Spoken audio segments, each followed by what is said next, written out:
Hello all of you, welcome to your SST Social Study class from your Nirmar Inter College School। पिछले class में हम लोग क्या पढ़े थे? पिछले क्लास में हम लोग पढ़े थे sectors of the Indian economy. Social study में हम लोग sectors of the Indian economy पढ़े थे। ये आप लोगों के इकोनॉमिक्स का सेकेंड चैप्टर है जो आप लोग पढ़ रहे हो। तो अभी तक तो आपने पढ़ा था, क्या पढ़ा था? प्राइमरी सेक्टर, सेकेंडरी सेक्टर और टेरिटरी सेक्टर, इन तीनों सेक्टर के बारे में आपने पढ़ा था। लेकिन अब थोड़ा सा कुछ उससे आगे ही बढ़ेंगे। ये दूसरी बस ये 4 टॉपिक है, 4 टॉपिक में आपका क्लास जो है वो ओवर हो जाएगा।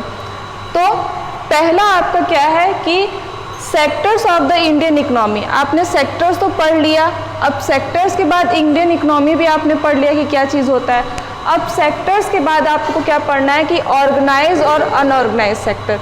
जैसे 3-4 सेक्टर तो आपने पढ़े। पहला आपने पढ़ा प्राइमरी सेक्टर, दूसरा पढ़ा सेकेंडरी सेक्टर, तीसरा आपने पढ़ा टेरिटरी सेक्टर, अब चौथा सेक्टर आपने पढ़ा था सर्विस सेक्टर। इतना तो आपने पढ़ लिया। उसके बाद से आपको कुछ सेक्टर्स और हैं जिसके बारे में आपको नॉलेज गेन करना है। बस इनके बारे में मैं आपको इंट्रोड्यूस कर रही हूँ। पहला क्या है? Organise and unorganise sector. Organise sector होता है और अनऑर्गेनाइज सेक्टर होता है। ये आपका सर्विस सेक्टर का भी पार्ट हो सकता है। तो ऑर्गेनाइज सेक्टर एक्चुअली में होता क्या चीज़ है, एक बार हम लोग देख लेते हैं इस पर कि organise sectors cover those enterprises और places of work their terms of employment are regular therefore people have assure work. मतलब ऑर्गेनाइज सेक्टर क्या होता है कि ऑर्गेनाइज सेक्टर ऐसा सेक्टर होता है, ऐसी जगह होती है कि जहाँ पे जो लोग वर्क करते हैं, जो पब्लिक हमारे होते हैं वर्क करते हैं, नॉर्मल पर्सन, वो क्या होता है कि वो वेल ऑर्गेनाइज होता है। मतलब क्या कि उसमें टाइम क्या है, कितने बजे से कितने बजे तक हमें वर्क करना है, हमें किस तरह का वर्क करना है, क्या हम गवर्नमेंट एम्प्लॉई हैं या फिर प्राइवेट एम्प्लॉई हैं, जो भी हैं वो हमें किसी के अंडर में रह के वर्क करना पड़ता है। और उसके बाद से उसके सारे जो रूल रेगुलेशन होते हैं उसको हमको क्या करना होता है? फॉलो करना होता है। तो ऑर्गेनाइज सेक्टर में आपका कुछ एग्जाम्पल होता है जिसमें कि कुछ लॉ होते हैं, रूल्स होते हैं जो फॉलो करना पड़ता है पर्सन को, जो भी ऑर्गेनाइज सेक्टर में वर्क करता है। जैसे क्या कि एक बैंक में काम करने वाला पर्सन जो होता है वो क्या होता है? वो ऑर्गेनाइज सेक्टर में वर्क करता है। उसके बाद से कंपनी में कोई अगर वर्क करता है तो वो किस में वर्क करता है? Organise sector. ऑर्गेनाइज सेक्टर मतलब ऑर्गेनाइज मतलब क्या होता है? ऑर्गेनाइज मतलब होता है किसी भी चीज़ को व्यवस्थित तरीके से रखना, किसी को भी व्यवस्थित करना। ऑर्गेनाइजेशन होता है ना कि हमें किस तरह से व्यवस्थापक, ऑर्गेनाइजर, तो व्यवस्थित करने को ही हम ऑर्गेनाइज कहते हैं। तो हम जहाँ काम कर रहे हैं, जिस जगह पे हम वर्क कर रहे हैं, वहाँ ज़रूरी है कि वहाँ पे एक ऑर्गेनाइजेशन होना ज़रूरी है, वहाँ पे एक रूल रेगुलेशन होना ज़रूरी है। क्योंकि अगर हम कहीं भी वर्क कर रहे हैं और वहाँ रूल रेगुलेशन नहीं है तो उसका कोई मतलब नहीं है। ऑर्गेनाइज सेक्टर में एक एग्जाम्पल मैं आप लोगों को बताती हूँ कि क्या होता है। जैसे कि बैंक में आप काम कर रहे हो, वो आप ऑर्गेनाइज सेक्टर में काम कर रहे हो। कंपनी में आप किसी काम कर रहे हो तो ऑर्गेनाइज सेक्टर में आप वर्क कर रहे हो।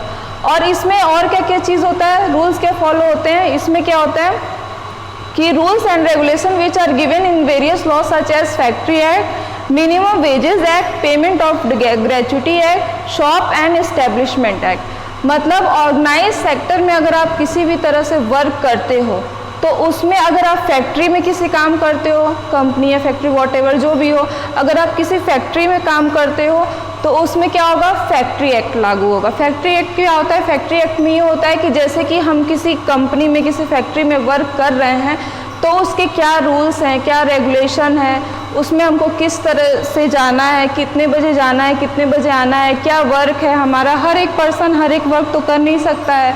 अलग अलग वर्क के लिए अलग अलग पर्सन जो होते हैं वो क्या किए जाते हैं? अपॉइंट किए जाते हैं। जैसे वर्कर जो होते हैं वो मशीनरी के लिए अपॉइंट किए जाते हैं, मैन्युफैक्चरिंग के लिए अपॉइंट किए जाते हैं।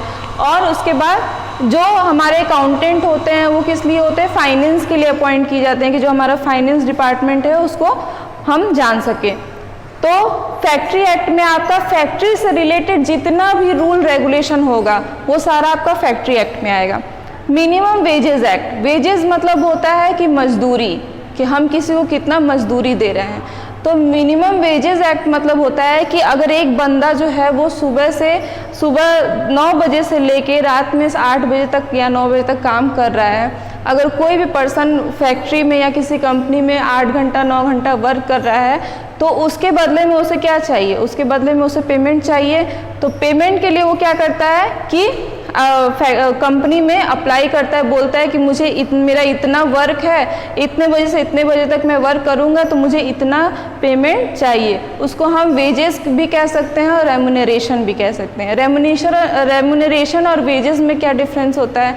रेम्यूनरेशन और वेजेस में ये डिफरेंस होता है कि वेजेस जो होता है वो मजदूरों को दिया जाता है। मतलब क्या, फैक्ट्री अगर हम खोले हैं किसी भी चीज़ की तो उसमें 2 तरह के लोग काम करते हैं। पहले लोग क्या होते हैं कि पहले जो होते हैं थोड़े स्टैंडर्ड वर्कर होते हैं, मतलब अच्छे जो होते हैं, जो फाइनेंस हमारा देखते हैं, और दूसरे क्या होते हैं, वर्कर होते हैं जो हमारे मैन्युफैक्चरिंग डिपार्टमेंट में काम करते हैं, या प्रोडक्शन में या मैन्युफैक्चरिंग में या लॉगिंग में काम करते हैं, जो सामान वगैरह ढोना होता है उसमें काम करते हैं। तो उन लोगों को रेम्यूनरेशन नहीं प्रोवाइड किया जाता, उन लोगों को वेजेस प्रोवाइड किया जाता है। मतलब क्या, मजदूरी। एक मजदूर काम कर रहा है इस कंपनी में तो उसको मजदूरी दी जाएगी। अब मजदूरी, एक कंपनी में काम कोई कर रहा है मजदूर, तो उसको किस तरह से कितनी मजदूरी देनी चाहिए उसके लिए भी लॉ होता है।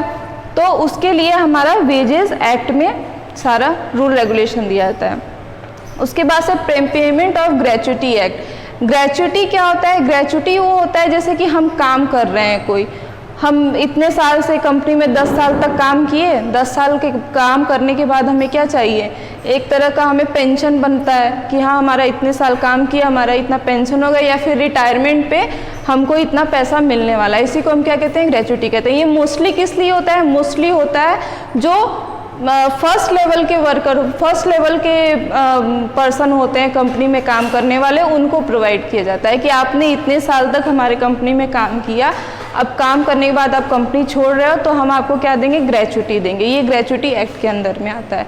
तो अगर इससे रिलेटेड कोई भी प्रॉब्लम होती है ऑर्गेनाइज सेक्टर में कि हमें टाइम पे पेमेंट नहीं मिल रहा है, हमें टाइम से सैलरी नहीं मिल रही है, हमें टाइम पे फैसिलिटीज़ नहीं मिल रही है, तो उसमें क्या होता है कि ये सारे एक्ट को हम यूज़ कर सकते हैं। इन सारे एक्ट की हेल्प से हम क्या करेंगे कि उसको हम रिप्लाई कर सकते हैं।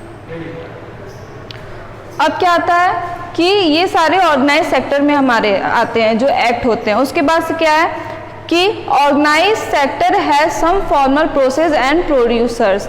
Some of these people may not be employed by anyone but many worker on their own work, but they do have to register themselves with the government and follow the rule and regulation। मतलब क्या होता है कि organise sector जो होता है वो government द्वारा बनाया हुआ, गवर्नमेंट के अकॉर्डिंग बनाया हुआ एक रूल होता है जिसमें कि लोग काम करते हैं और जो लोग फॉलो करते हैं। ठीक है, तो ओवरऑल ऑर्गेनाइज सेक्टर हमारा क्या है, समझ में आया? ऑर्गेनाइज सेक्टर मतलब होता है कि ऐसा जगह जहाँ पे ऐसे लोग काम करते हैं जो पूरी तरह से व्यवस्थित होते हैं, उनको टाइम का मतलब पता होता है कि इस टाइम से इस टाइम तक हमको काम करना है, उनको अपनी सैलरी पता होती है, उनको किसके अंडर में काम करना है, किस तरह का काम करना है, उनको हर चीज़ पता होता है, प्री प्लान्ड होता है उनका सारा वर्क जो होता है वो क्या होता है, प्री प्लान्ड होता है। तो उसको हम क्या कहते हैं, ऑर्गेनाइज सेक्टर में आता है। अब सेकेंड हमारा है अनऑर्गेनाइज सेक्टर। ऑर्गेनाइज तो पढ़ लिया आपने, अब अनऑर्गेनाइज सेक्टर पे आते हैं। तो अनऑर्गेनाइज सेक्टर क्या होता है? अनऑर्गेनाइज सेक्टर वो होता है जो इससे अपोजिट हो, ऑर्गेनाइज सेक्टर से क्या हो, अपोजिट हो। ऑर्गेनाइज सेक्टर्स में सब चीज़ हमारा व्यवस्थित होता है, सारे हमारे अकॉर्डिंग होता है, लेकिन अनऑर्गेनाइज सेक्टर में क्या होता है कि हमारे अकॉर्डिंग हर चीज़ नहीं होता है। मतलब क्या होता है कि हम अपने इच्छा अनुसार कोई भी काम कर सकते हैं। ऑर्गेनाइज सेक्टर में तो हमें रूल फॉलो करना है, लेकिन अनऑर्गेनाइज सेक्टर में हमें कोई रूल फॉलो करना ज़रूरी नहीं है।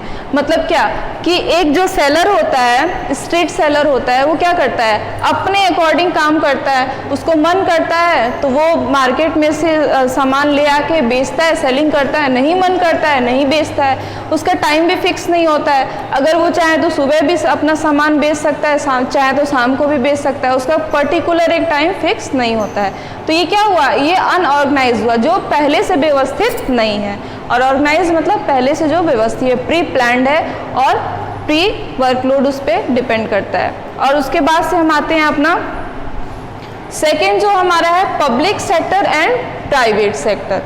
ऑर्गेनाइज और अनऑर्गेनाइज तो पता चल गया, एक चीज़ और छूट रहा है कि अनऑर्गेनाइज सेक्टर में आप क्या करते हो कि ये जितने भी रूल्स और रेगुलेशंस मैंने आपको बताए हैं, जैसे क्या ग्रेच्युटी एक्ट बताया है, वेजेस एक्ट बताया है और फैक्ट्री एक्ट बताया, ये तीनों एक्ट जो मैंने बताया है ये इसमें फॉलो करना ज़रूरी नहीं होता है। क्यों ज़रूरी नहीं होता है भाई? हम अपने हिसाब से बिजनेस कर रहे हैं, हम अपने हिसाब से जो मन करे वो करें, हमारा जब मन करे तब हम जॉब करें, बिजनेस करें, नहीं मन करे हम नहीं करें, हमारे ऊपर कोई एक बाउंडेशन नहीं दिया जाता है कि हाँ आपको ये करना ही करना है, इस तरह से करना है, हमारे ऊपर कोई रूल रेगुलेशन नहीं फॉलो होता है। अब सेकेंड आपका आता है public sector and private sector. तो पब्लिक सेक्टर क्या होता है? पब्लिक सेक्टर होता है वो गवर्नमेंट अंडरटेकिंग सेक्टर होता है। जैसे क्या कि जो गवर्नमेंट हमारी जो है वो बहुत तरह का काम कराती है। जैसे क्या कि रेलवे का हमारा काम क्या होता है? गवर्नमेंट का होता है। रेलवे तो हमारी प्राइवेट अपनी खुद की संपत्ति है नहीं, वो हमारी गवर्नमेंट है, तो पब्लिक सेक्टर में वो इंक्लूड होता है। तो पब्लिक सेक्टर जो होता है उसमें हम क्या करते हैं कि जितना भी हमारा गवर्नमेंट से रिलेटेड काम होता है उसको इंक्लूड करते हैं। जैसे क्या कि रेलवे हुआ या फिर गवर्नमेंट से रिलेटेड कोई हॉस्पिटल हुआ, कोई इंस्टीट्यूट हुआ, ये सारा हमारा पब्लिक सेक्टर में आता है। इसमें क्या होता है, ये तो बहुत आगे तक आप लोग पढ़ोगे जाओगे तो, लेकिन फिर भी आपको मैं अभी इन्फॉर्मेशन दे देती हूँ कि इसमें क्या होता है कि गवर्नमेंट अगर कोई काम देती है लोगों के बीच में करने के लिए कि हमने आपको ये काम दिया करने के लिए, तो उसमें शेयर्स होते हैं। जैसे शेयर क्या? अंश होता है, उसमें शेयर्स होते हैं जिसमें 51% शेयर जो होता है वो कौन ले लेता है? गवर्नमेंट का होता है, और 49% शेयर जो होता है वो क्या होता है? नॉर्मल पर्सन का होता है। ओके, तो इसमें क्या होता है कि गवर्नमेंट जो होती है वो ये शर्त रखती है कि हम आपको ये चीज़ प्रोवाइड कर रहे हैं, हम आपको पैसा देंगे, कैपिटल देंगे, पूंजी देंगे, हर चीज़ देंगे, लेकिन उसमें 51% भागीदारी किसकी होगी? सरकार की होगी। 49% क्या होगी? पर्सन की होगी। कभी कभी ऐसा होता है कि 100% गवर्नमेंट की भागीदारी होती है और कुछ परसेंट भी जो हमारे नॉर्मल पीपुल होते हैं उनकी रिस्पॉन्सिबिलिटी नहीं होती है। तो ये हमारा सारा पब्लिक सेक्टर में आता है। ठीक है, दूसरा चीज़ क्या होता है कि सरकार अगर कोई भी काम करवाती है, जैसे मान लीजिए रेलवे है, तो रेलवे पूरा गवर्नमेंट अंडरटेकिंग हमारा होता है, तो उसमें अगर सरकार अपनी तरफ से काम करा रही है तो उसमें लोगों को क्या करती है? अपॉइंट करती है, लोगों की भर्ती करती है, जिसके बदले में हम लोग क्या देते हैं उनको? रेमुनरेशन। रेमुनरेशन मतलब सैलरी होता है। ठीक है, तो ये हमारा हो गया पब्लिक सेक्टर। अब प्राइवेट सेक्टर क्या होता है? प्राइवेट सेक्टर जो होता है उसमें क्या होता है कि हमारी जो कंपनीज आती हैं, हमारी इंडस्ट्रीज आती हैं, हमारी फैक्ट्रीज जो आती हैं, उसको हम प्राइवेट सेक्टर में इंक्लूड करते हैं। तो प्राइवेट सेक्टर में क्या होता है कि कभी कभी जो कंपनी होती है हमारी, वो कई तरह की कंपनी होती है। पहली कंपनी जो होती है वो 51% वाली होती है, दूसरी कंपनी जो होती है 49% वाली होती है, तीसरी कंपनी जो होती है वो 50% वाली होती है। 3 तरह की हमारी कंपनीज होती हैं। तो पहली कंपनी जो होती है वो 51% क्या कि जो कंपनी का ओनर है, कंपनी का मालिक है, वो क्या करता है कि 51% शेयर जो होता है, 51% कैपिटल जो होता है वो अपने इन्वेस्ट करता है। मतलब क्या, कंपनी अगर खोलनी है तो 51% उसमें भागीदारी किसकी होगी? जो कंपनी का ओनर होगा उसका होगा, और 49% वो क्या करता है? गवर्नमेंट से लेता है।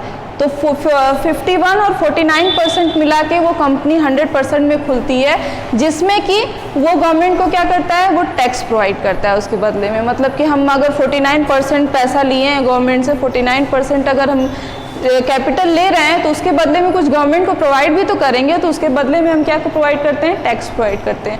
और 51% चूँकि हमारा पैसा है, हमारा कैपिटल है, तो उस पर हमारा कोई भी टैक्स नहीं होगा। हाँ, और इसमें एक भी और चीज़ होता है कि इसमें प्रॉफिट लॉस नहीं देखा जाता है। मतलब प्रॉफिट होगा तो, लॉस होगा तो किसका होगा? ओनर का होगा। गवर्नमेंट को उससे मतलब नहीं है। गवर्नमेंट को बस मतलब है कि हाँ हमने 49% इन्वेस्ट किया है कंपनी में, तो हमें हमारा टैक्स टाइम टू टाइम मिलना चाहिए। बस आपको प्रॉफिट हो रहा है चाहे लॉस हो रहा है, उससे मुझे कोई मतलब नहीं है। आपकी कंपनी आप देखो। उसके बाद से 49% वाले कौन से होते हैं? 49% होते हैं कि 49% जो होता है वो पर्सन का होता है और 51% किसका होता है? गवर्नमेंट का होता है। तो 51% जब गवर्नमेंट इन्वेस्ट करती है तो वो ज़्यादा अपना टैक्स लेती है, ज़्यादा अपना इंटरेस्ट लेती है, लेकिन जो कंपनी का मालिक होता है वो अपना लॉस खुद बियर करता है, उसमें गवर्नमेंट का कोई मतलब। इसमें भी सेम कंडीशन है, बस इसमें क्या होता है कि कंपनी का जो मालिक है उसके पास ज़्यादा पैसा नहीं होता है, तो वो क्या करता है, गवर्नमेंट से 51% का शेयर होल्डर बना देता है और अपने आप को 49% का बना देता है कि हमारे पास उतना पैसा, उतना कैपिटल अवेलेबल नहीं है, आप हमें दीजिए, उसके बदले में हम आपको इंटरेस्ट देंगे, उसके बदले में हम इन्वेस्टमेंट करेंगे, तो उसके बदले में हम आपको टैक्स देंगे, जो भी हमारा टर्म एंड कंडीशन होगा उसके बदले में हम फॉलो करें। 50-50% जो होता है वो क्या होता है कि आधा गवर्नमेंट लगाती है, आधा जो कंपनी का वो ओनर होता है वो लगाता है। तो पब्लिक सेक्टर जो होता है वो एक तरह से सर्विस सेक्टर भी आप कह सकते हो।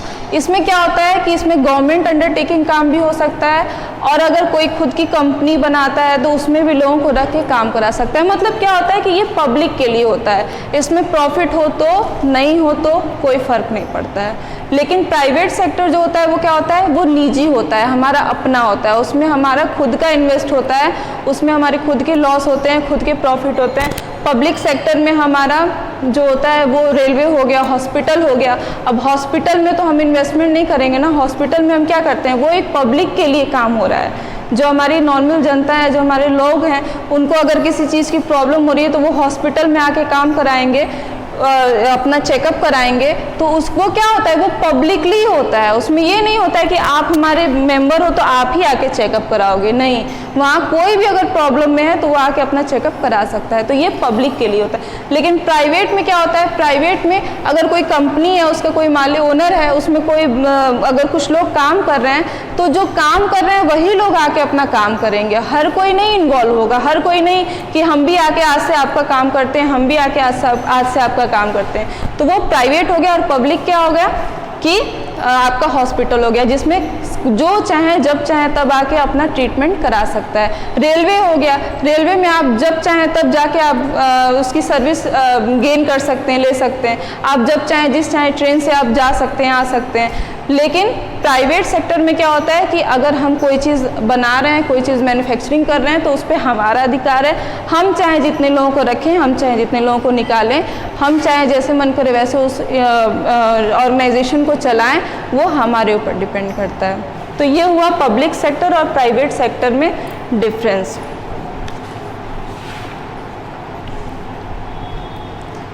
ना पब्लिक सेक्टर पढ़ लिया, प्राइवेट सेक्टर पढ़ लिया, ऑर्गेनाइज पढ़ लिया, अनऑर्गेनाइज पढ़ लिया। अब हम किस पे आते हैं, अब ये इतने ही तक ही हमारा था। अब नेक्स्ट हमारा टॉपिक है how to create more employment. मतलब क्या कि हम अपने देश में एम्प्लॉयमेंट को कैसे क्रिएट कर सकते हैं, कैसे बढ़ावा दे सकते हैं।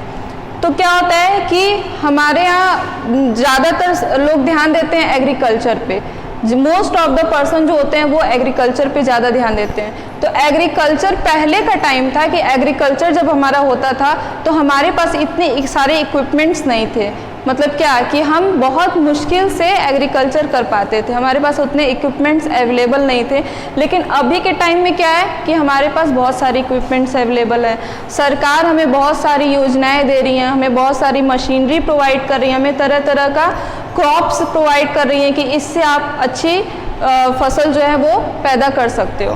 तो एग्रीकल्चर हो गया। दूसरा क्या हो गया कि बहुत सारे ऐसे बेरोजगार लोग होते हैं जिनके पास काम नहीं होता है, तो उसके लिए सरकार क्या कर रही है कि नई नई स्कीम्स निकालती है कि इस स्कीम में आप इस तरह इस लेवल के लोग जो हैं वो इस स्कीम के तहत काम कर सकते हैं, इस लेवल के जो लोग हैं वो इस स्कीम के तहत काम सकते हैं। कुछ लोग क्या करते हैं सर्विस सेक्टर में काम करते हैं, कुछ लोग क्या करते हैं लेबरिंग सेक्टर में काम करते हैं।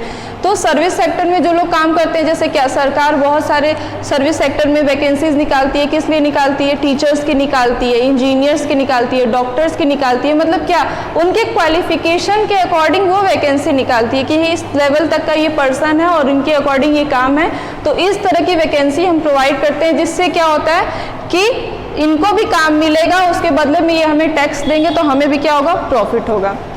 दूसरा हम फर्स्ट टॉपिक हमारा था एग्रीकल्चर। तो एग्रीकल्चर जो होता है वो हमारे इंडिया, हमारी कंट्री का क्या है बेस है, उसकी वजह से ही हमारी कंट्री जो है वो इतनी ज़्यादा डेवलप कर रही है। उसकी वजह क्या है कि सरकार जो है वो हम लोगों को बहुत सारी फैसिलिटीज़ दे रही है, बहुत सारी मशीनरी दे रही है, बहुत सारी इक्विपमेंट्स प्रोवाइड कर रही है। तो एग्रीकल्चर पहले की अपेक्षा क्या हो गया हमारा ज़्यादा डेवलप हो गया है। एग्रीकल्चर में हम लोग का क्या होता है कि अगर हम किसी भी तरह का सीड या ग्रेन हमें मिल रहा है, हम उसको प्रोड्यूस कर रहे हैं, बना रहे हैं, प्रोवाइड कर रहे हैं, तो उसके लिए हम अगर मान लीजिए कि पोटैटो का एग्रीकल्चरिंग हम पोटैटो की कर रहे हैं, तो अगर हमारा पोटैटो जो है वो पूरी तरह से तैयार हो जाता है तो हम डायरेक्ट उसको मार्केट में भी बेच सकते हैं, और हम क्या कर सकते हैं कि उसको किसी कंपनी के कोल्ड स्टोरेज में भी सेल कर सकते हैं। मतलब किसी कंपनी को सेल कर सकते हैं, वो अपने कोल्ड स्टोरेज में रखेगी, according to situation, according to time, according to condition वो क्या करेगी, उसको सेल करेगी लोगों के बीच में, और आपको उसके बदले में क्या देगी, कमीशन देगी या रेम्यूनरेशन देगी, वो उसकी चॉइस के ऊपर डिपेंड है या आपकी चॉइस के ऊपर डिपेंड है कि आप उसके बदले में क्या लेते हैं। तो पहले क्या होता था कि इतना सारा फैसिलिटी प्रोवाइड नहीं कर पाती थी लोग, इतनी सारी फैसिलिटीज़ नहीं। अगर हम एग्रीकल्चर कर रहे हैं, हमारे पास इतने सारे सामान अवेलेबल हो गए हैं, पोटैटोज हमारे पास इतने सारे अवेलेबल हो गए हैं, तो या तो हमारे पास दो ऑप्शन होता था, या तो हम होल सेलर्स को सेल करते थे, नहीं तो हम डायरेक्ट मार्केट में सेल करते थे। लेकिन थर्ड ऑप्शन भी हमारे पास आ गया, हमारी गवर्नमेंट ने हमें थर्ड ऑप्शन भी दिया कि आप डायरेक्ट किसी कंपनी को भी सेल कर सकते हो, जो अपने क्या करेगी, कोल्ड स्टोरेज में पोटैटोज को रखेगी और वो अपने अकॉर्डिंग सेल करेगी, और उसको बदले में आपको क्या मिलेगा, रेम्यूनरेशन या कमीशन, जो भी आपकी इच्छा हो आपको दे सकती है, कंपनी के ऊपर डिपेंड है। तो how to create more employment, हम मोर एम्प्लॉयमेंट कैसे क्रिएट कर सकते हैं? मोर एम्प्लॉयमेंट क्रिएट कर सकते हैं ज़्यादा आइडियाज़ से। अगर हमारे पास आइडियाज़ अच्छे अच्छे हैं तो हम एम्प्लॉयमेंट भी क्रिएट कर सकते हैं। गवर्नमेंट जो है हमें इतनी सारी वैकेंसीज ला रही है, इतने सारे सेक्टर्स में हमें अपॉइंट कर रही है, उसके बाद से हमें इतने सारे हमें कंडीशन दे रही है, इतने सारे हमें ऑफर्स दे रही है कि आप अगर बिजनेस करना चाहते हो तो इस तरह का बिजनेस कर सकते हो, अगर आप कोई वर्क करना चाहते हो तो आप इस तरह का वर्क कर सकते हो, अगर आप खुद का कोई प्लानिंग कर रहे हो तो उसमें भी आपको इन्वेस्टमेंट गवर्नमेंट करती है। जैसे क्या कि आपको एक फैक्ट्री खोलनी है, तो फैक्ट्री खोलने के लिए क्या होता है कि आपके पास मान लीजिए पैसा तुरंत अवेलेबल नहीं है, आपको कैपिटल तुरंत अवेलेबल नहीं है, तो आप गवर्नमेंट से क्या कर सकते हो, बोल सकते हो कि सर मुझे बैंक में जाके आप बोल सकते हो सर मुझे लोन चाहिए, मुझे ये वर्क स्टार्ट करना है, तो आप मुझे कृपया करके ये लोन प्रोवाइड करें। तो वो गवर्नमेंट जो होती है वो क्या करती है कि आपको वो काम करने के लिए लोन प्रोवाइड करती है, पैसा देती है। अगर 5 लाख से आपको इन्वेस्टमेंट करना है तो 5 लाख आपको क्या करेगी, गवर्नमेंट प्रोवाइड करेगी, उसके बदले आपसे क्या करेगी कि हमारा लोन पेड करो और धीरे धीरे जो हमारा इंटरेस्ट है वो उसमें। तो गवर्नमेंट को भी फायदा एक तरह से हुआ, दूसरा फायदा क्या हुआ कि आपको भी हुआ, आप बेरोजगार नहीं बैठे हो, आपके पास रोजगार है, आपके पास काम है करने के लिए, और सरकार को ये फायदा है कि आपको रोजगार दे रही है, आपको पैसा दे रही है, तो उसको इंटरेस्ट भी मिल रहा है। तो इधर से दोनों का फायदा है, बस क्या है इसमें आइडिया अच्छा है, माइंड अच्छा है, जो गवर्नमेंट हमें प्रोवाइड कर रही है। दूसरा क्या है कि गवर्नमेंट हमें कई सारा स्कीम भी प्रोवाइड करती है।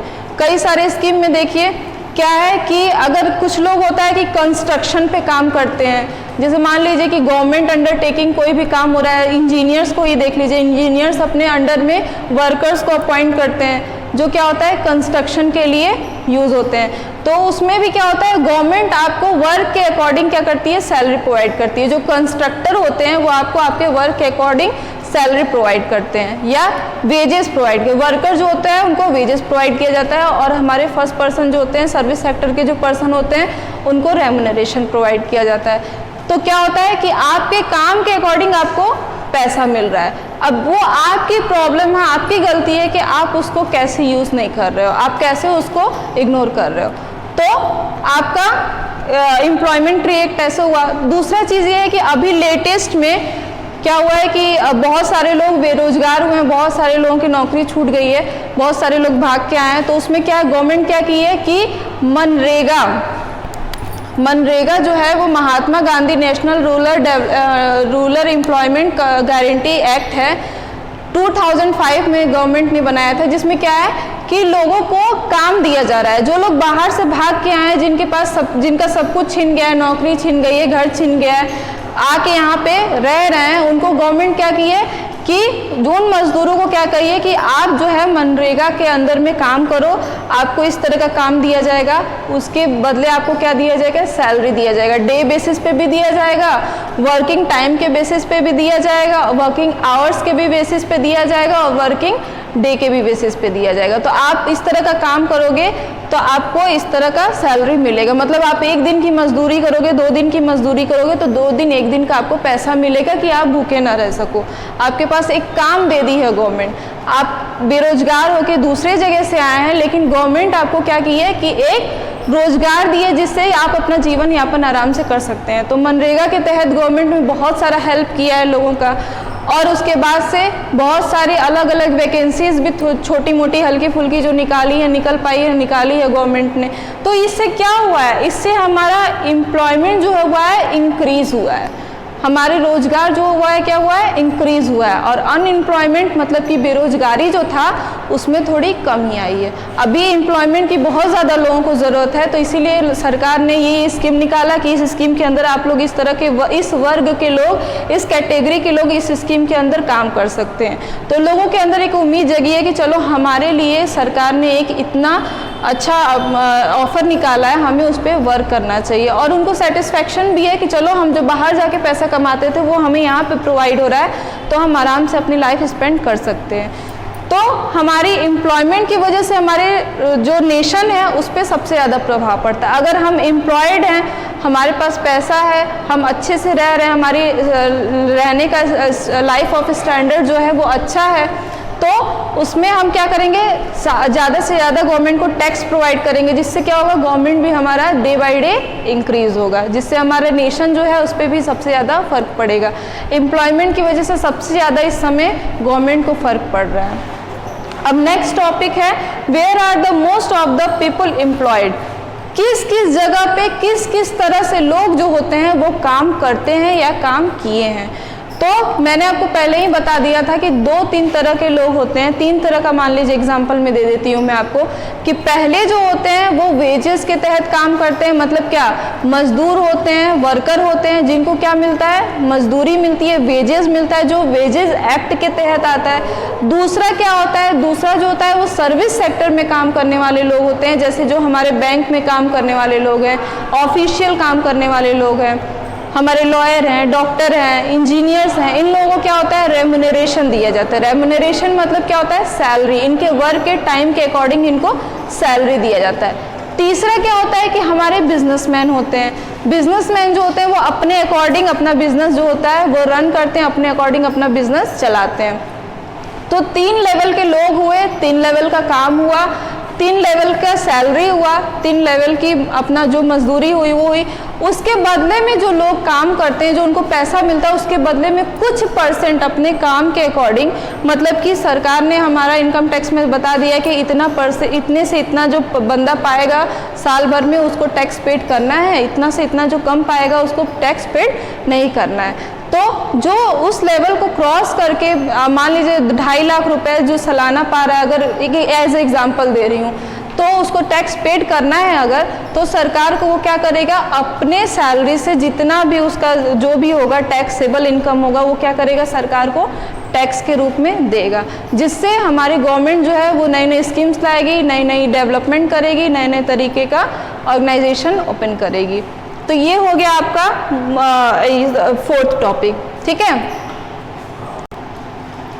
तो स्टूडेंट्स, मैंने आपको तीनों सेक्टर्स के बारे में पढ़ाया, उसके बाद से कितने तरह के और सेक्टर्स होते हैं उसके बारे में पढ़ाया, पब्लिक सेक्टर पढ़ाया, प्राइमरी सेक्टर पढ़ाया, ऑर्गेनाइज सेक्टर पढ़ाया, अनऑर्गेनाइज सेक्टर पढ़ाया। तो आपको जो जो इसमें चीज़ समझ में आया उसको अच्छे से आप नोट्स बना के रख लोगे, अच्छे से आप पॉज कर करके देख लोगे, जो आपको नहीं समझ में आ रहा है उसको एक बार रोक के क्लियर कर लोगे। और उसके बाद से अगर कोई भी प्रॉब्लम होती है, किसी भी तरह का कोई आपको लगता है कि हाँ इसमें मिस्टेक है या फिर इसमें कुछ इम्प्रूवमेंट होना चाहिए, तो आप उसको कमेंट बॉक्स में मुझे कमेंट कर सकते हो। Thank you.